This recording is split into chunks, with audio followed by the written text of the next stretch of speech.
Ooh, yes, people, yes. We got stuff to talk about. We got stuff to talk about. This is gonna be my review for the Xbox Showcase. If you guys don't know, I'm gonna upload my reactions later on. I said something about it on Twitter, but we gotta talk about this. All I can say is, finally, Xbox is back to where they need to be. Xbox is back to the king of gaming, or should I say, the king of multi-platform. Because we know some of these games is probably coming to multi-platform at this point, besides Steam, Nintendo, and PlayStation. But all I gotta say is, let's get this review out the way, and we're gonna talk about what actually came out for the Xbox Showcase. So, overall thoughts. Coming to this showcase, I didn't have any faith in Xbox in general, because, like, okay, there is nothing they could have said that can stow the flames of what they've been talking about. You know, Xbox going third party and stuff like that. You guys know the deal. However, there's a lot of bangers that actually came out with this showcase. Legit banger after banger after banger. Even some stuff I'm kind of iffy about. But ultimately, that big finale, the big Mac Daddy finale, that was Gears of War. Gears of War E-Day, honestly, if Master Chief wasn't the face of Xbox, Marcus Phoenix and the boys is the freaking face. Seeing young Marcus Phoenix and my boy Dominic Santiago, oh my god, you guys have no idea. I have so many stories of Gears of War in the past. Listen, I met some of my best friends on Xbox 360 to this day. 05, 06, 07, some of my best friends from Gears of War. You guys know who you are, man. Shout out to y'all. But this showcase, let's just get to the nitty gritty. You know what? Play my intro.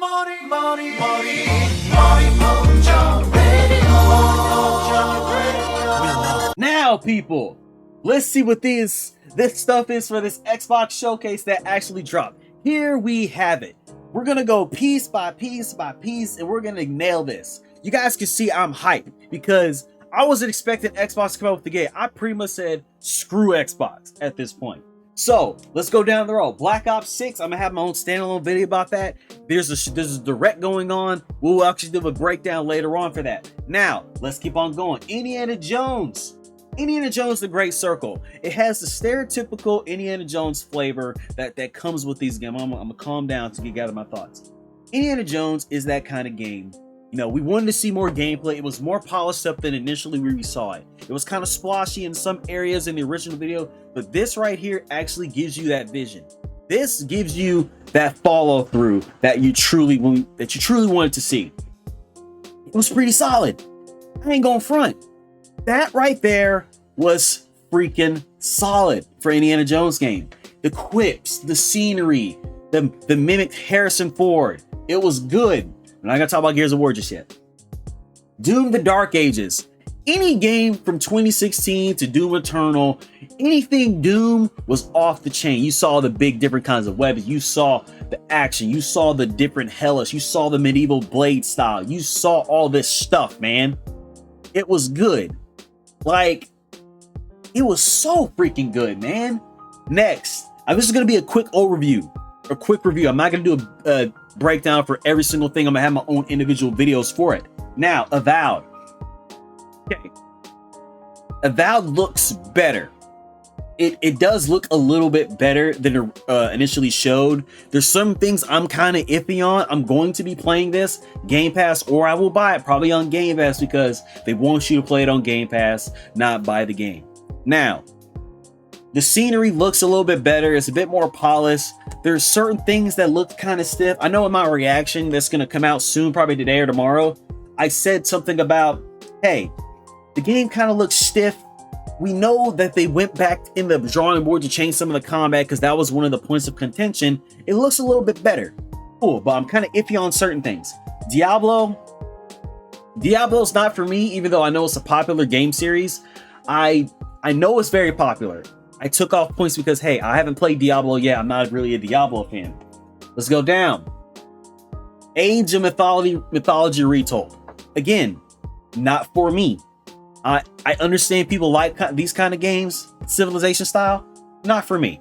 Next, Stalker 2 Heart of Chernobyl. This game, listen, you guys know what's going on over there with this dev studio. They can take all the time they want.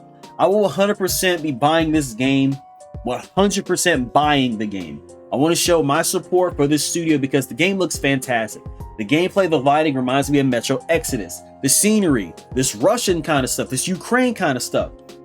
That general area with the nuclear and stuff like that, the atomic stuff, that looks pretty cool to me, man. It really does. The scenery is on point. The voice acting is on point. And these guys, this passion project is becoming really, really well. I will support you guys. And speaking of Atom, there's this game that came out, new thing, called Atomfall. I wasn't expecting that kind of game. Didn't hear anything about it. It came out of nowhere. This game, for me, oh, dude, I'm getting hype again. It reminds me of Atomic Heart. Reminds me of Fallout. This Western style RPG stuff. It is so freaking cool, man. Like, you can just delve into these worlds and get lost for hours and days. You just can't. This is like my favorite kind of games, people. Like, even across the board, we know some of these things going to PlayStation, and I would like for you guys to play these games, Steam included. Now, let's keep on going down the road. Assassin's Creed Shadows. Hey, man, with my reaction, I'll go ham on my reaction to this. Assassin's Creed Shadows looks perfect. Straight to the T. You play Noya. She ain't no samurai, but she's a shinobi. She's a ninja, and she's the actual assassin. Then, of course, you got my man Yasuke doing the heavy lifting. Power, samurai, big duels, boom, boom, boom. Looks freaking epic.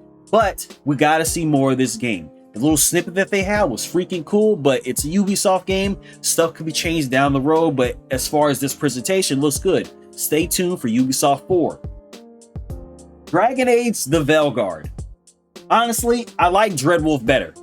To be honest with you, I need to see more of this game. It's a Dragon Age game. I will like it, but with the recent news say you want to focus on companions, seem like you're going to more of the Mass Effect route, even though it's EA, same kind of people. BioWare, publisher, it is what it is. I'm interested in the game, but we gotta wait a little bit. I gotta see more. I'll wait till Ubisoft Forward, or whatever this thing is coming out with. Wait, that's Assassin's Creed. Whatever they're gonna show more Dragon Age, Dreadwolf, I'll be there. I'll check it out. World of Warcraft. I'm not a fan of World of Warcraft. Never was. I was gonna delve into it at some point, but I decided, hey, someone got mad at me saying, hey man, I don't know why you're reacting to these videos. You know nothing about the lore. I clearly state I know nothing about the lore. I like the cinematic. It looks cool. I don't know if I'm going to delve into it because that's a lot of stuff to go through. I probably won't. If I do, I'll watch a long video. Again, not for me. I understand it's for somebody, but not for Rayquaza, Dragon Ray Gaming, or Mad Ray Shadow. Not for me. Now, Flight Simulator. Pretty much a tech demo. Speaks for itself. Good enough. Good for tech demo with some B-roll. That's the only time I'll use it. Other than that, not for me. Fable looks amazing. It looks amazing. It still has the charm for Fable 1, 2, and 3. It looks good. Playground Games, the people that made the freaking racing game, people. It's amazing. It looks impeccable. Listen, Xbox, you got this momentum. Keep on it with your core on record. I want games to come to other platforms. I do. But you gotta focus on home before you bring stuff to the homestead. You know what I'm saying? The gameplay of this game looks awesome. I'm gonna give a breakdown later. The gameplay looks awesome. The freaking storytelling is awesome so far. But you know how Xbox goes. It's a Fable kind of game. It can always delve down and be horrible. Like Fable 3. Fable 3 did so well, but the user base, people didn't like the game like that. It was okay. Fable 2 was the superb one, besides Fable 1. Great game. I will be 100% purchasing this game, not playing it on Game Pass. Mixtape, I understand it, so it's another hero shooter in the same vein. It's like the wave of hero shooters that's coming on right now. I'm not a hero shooter guy. I'm not, sorry. But Concord looked good to me. Valorant is fun. All these other kind of games look good. I may check it out. It's different. What do they say? Valorant with cards? I understand people won't like it. I like it. It's cool with me. Okay. Now we're going to take a step further and bit of controversy. The more Spy Splinter Cell version of Perfect Dark, which is pretty cool to me. I'll probably play the original game closer to launch. I'll give you my review thoughts on it. Pretty cool. However, this other shit that they're talking about, sorry guys, I'm not going into that. We're not here to talk about that shit. Expedition 33. While filming this freaking video, I'm gonna cut this in here. I see on the side over here, the main person that's giving the narration, the character, is Ben Starr. You guys know Clyde Rossfield of Final Fantasy 16. Yo, Ben Starr is one of my favorite voice actors, man. His performance of Clyde Rossfield was so impeccable. I love that character. This guy is funny. He is such a cool guy. Expedition 33 is probably going to PlayStation, unfortunately. Or fortunately. It looks good. It's a turn-based RPG game in the vein of Persona. It's a turn-based RPG game in the turn of Shin Megami Tensei. It has that feel. Lost Odyssey. It's right where it should be, man. I loved it. This showcase is freaking for me, honestly. I'm gushing over this showcase, man. Finally, we got something to be excited about. There's no Nintendo Direct. There's no PlayStation 5 showcase. The state of play was pretty bad. We finally got something. South of Midnight. I talked briefly about this and how I feel about it on my reaction, so I'm not going to talk about that much here. It looks good, but some people with the animation, some people aren't going to like that. It's kind of akin to the Spider-Verse stuff. I like it, but a lot of people is not going to like you playing this character. You're not going to like the scenery and the setting, even though it looks decent. It's kind of whimsical, kind of that thing. It's interesting enough. Now, the Mac Daddy, I finally get to talk about Starfield again. You don't want to hear me talk about Starfield and gush over it. Fine, skip ahead. This video, it's gonna be a long video, man. Jesus. Starfield Shattered Space with new content. There's new Starfield content coming out later today. Later today. It's good, man. The shop, everything later this year, it's gonna be good. Starfield DLC. Any Starfield content for me is good Starfield content. Even though I'm a Bethesda fanboy, take everything I say as a grain of salt and pretty much non-existent, because I'm a fanboy, 100%. Of course, I got the Shattered Space DLC that comes out later this year. This DLC, House Varun base, it looks like different planets, see what's going on. It's more horror-esque, which is more Xenomorph kind of style, stuff like that. If you're a fan of Starfield, DLC, and Xenomorphs and stuff like that, pretty cool. State of Decay 3, I don't know if that's in-game footage or what. Looks interesting. The zombie stuff has been done to death. Survivor stuff's been done to death. State of Decay 3 seems like it's going into that vein. They said if that's, I've heard that's actual in-game graphics instead of CG in engine. Hey, but I gotta delve into it more. What is this? Fallen Feathers? This game is promising as well. I may not play this. It's different. It's more like another Souls-like game. Even though everything's trying to go in the Souls vein, I don't say Soulsborne stuff is I'm kind of getting over it at this point, unfortunately. Or is it like a low-key Soulsborne, kind of like Fallen Order or Stellar Blade? Maybe it's like that. Good scenery, Chinese, Japanese style, feathers, cool, good lighting, cool. Elder Scrolls Online, Gold Road speaks for itself. I quit playing it during season 1, not for me. Metal Gear Solid Snake Eater. It speaks for itself. Remake, looks beautiful, good textures, good lighting.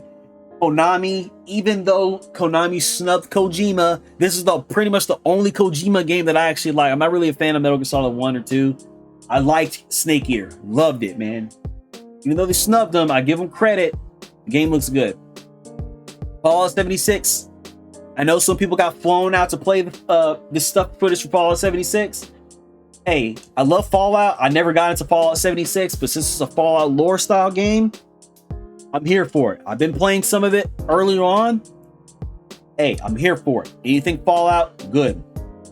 Life is Strange Double Exposure. Guys, I'm gonna be, this is one of the things I said I don't care for. I'll knock off a point for this. I don't care about Life is Strange. I don't. Sorry. It's not for me. I couldn't get past the first one because I got bored of the series, even though I was near the end. Sorry, not for me, Xbox. That's probably a multi-plat. I don't care for it. Sea of Thieves, I see the appeal, guys. Trust me. But Atomfall, I talked about it earlier. Good. Winter Barrel, a good indie game, you know. It's like I'm trying to start a series where I go play some indie kind of games. You know, Indie Wednesdays or something. Kind of do that because I'm playing a lot of games. I say, you know what? If I'm gonna be playing these games, I'm gonna be putting it like further on. Okay, people. Flintlock. These last couple games, Flintlock, Trap Punk, Mecha Break. Mecha Break looks fun. I like it. Gets my anime Gundam itch. Trap Punk, whatever this game is called, decent. I may pick it up on some downtime. Don't know. Flintlock, I need to see more of this game. To be honest with you, it seems like I was gushing a bunch of this stuff. I need to see more of this game here. I like the character, the way she looks. I like what she do. Some moments seem kind of stiff in certain aspects of it. Textures look decent enough, but we don't. But then again, we don't need games that's like super hyper fidelity, like Hellblade 2. You saw how well that worked out. Fun, quippy, I like it. But this right here, Gears of War E-Day. Seeing Gears of War E-Day, seeing anything Gears of War with the original crew, people, this game brought me back. This trailer brought me back. It brought me back to the early 360 days. You guys don't know, I have so much Gears of War stuff back here. I got a freaking Lancer over there. I got the little cog over there. I got clothing over there. Guys, this game room, man, let me tell you. Gears of War is blood. Gears of War is one of my lifelines. It's one of my pillars. Like, I love this series. The original 3, top tier. 4 and 5, you guys know how it is. But the original trilogy, such a good time. Even though they had the side project Judgment, I delved into it. It didn't really mesh it. It wasn't up there. But seeing Marcus Phoenix struggle, they've been talking about Emergence Day for so many years. We saw what happened in the novels. We saw what happened in the games. You know what happens with it. The dire straits that Marcus and Dom went through during this trailer. Because listen, Marcus was getting manhandled. He was getting fucked up. He was getting boom, boom, boom, whooping that dude. Put him up there. Oh, like, come on, man. It had that similar feel to back in the day. Xbox came out with these dope trailers for Gears of War. Marcus running down with the music. It gave that same feel. It truly did. But ultimately, we know this game is going to be a while before it comes out. It's probably the end of the life cycle of the Series X, to be honest with you. And honestly, I gotta say, people, I really gotta say, for my final verdict of this Xbox showcase, it seems like I'm fanboying. This is 20 minutes of me fanboying. Finally, Xbox has their momentum. They got their momentum. There are certain games here that I don't care about, but the stuff that they nailed, to me, it's a bonus. The other stuff is a bonus. They nailed shit that I like. So ultimately, Xbox, where I give your 2024 Xbox showcase, honestly, boy, I'm giving you guys a high 8 to 9 out of 10. Finally, you guys have got some fucking games. And also, PlayStation. You know what I'm saying? Because we know Project Latitude. This shit looks good, but we know it's coming to the other platform. Honestly, Xbox, I respect you. You got the momentum. But now it's time to go downhill, because that's what you guys like to do. I ain't gonna cut you some slack sometimes. Xbox, you got a good showcase, but throughout the year, you're going downhill until your next announcement or something. That's what you guys like to do. You start high, but then you trickle down. It's kind of like stocks. Anyway, people, let's say 8.5 to 9 out of 10. Pretty much, yeah. And there you have it, people. I'm just gushing at this point. Them trailers was fucking amazing. It is what it is, people. That's all I gotta say. Stay tuned for my reactions. I'm gonna upload this long video first and give you my reactions trickling out through the next couple days. All right, y'all. Like, share, subscribe, and peace for more gaming content.